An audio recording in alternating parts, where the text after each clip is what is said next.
À la pompe, ce 1er février 2023, il faut débourser un peu plus que d'habitude pour avoir du carburant.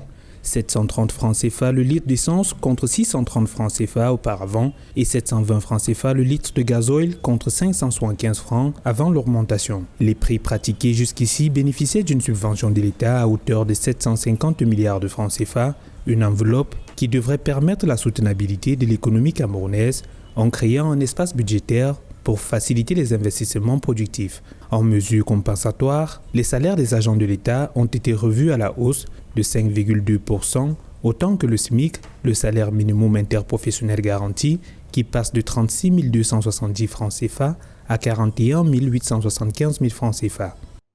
Nous tous savons que les denrées de première nécessité, en fait toutes les denrées, sont liées intimement au carburant. Donc une augmentation du carburant va entraîner une surenchère sur le coût de la vie. Maintenant, une augmentation de 5%, est-ce qu'on pourra tenir avec? C'est la question qu'on se pose tous. Donc on se prépare dans les jours à venir à avoir encore la vie beaucoup plus chère.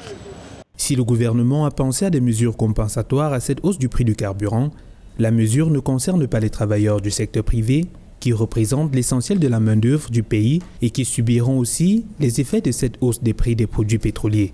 L'augmentation vient renforcer un contexte général de vie chère, une situation que décrivent les associations de consommateurs. C'est une mesure véritablement insignifiante lorsqu'on sait que le pouvoir d'achat des Camerounais s'est amenuisé tout au long de cette décennie. Donc, nous demandons au gouvernement de mettre en place véritablement des mesures de soutien direct aux ménages défavorisés, aux ménages vulnérables.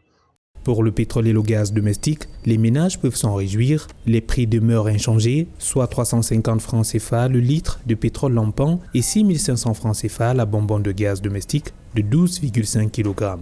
En maintenant le prix de ces produits et en relevant ceux du gasoil et de l'essence, le gouvernement fait des arbitrages pour préserver le pouvoir d'achat, garantir les équilibres budgétaires et poursuivre les projets de développement.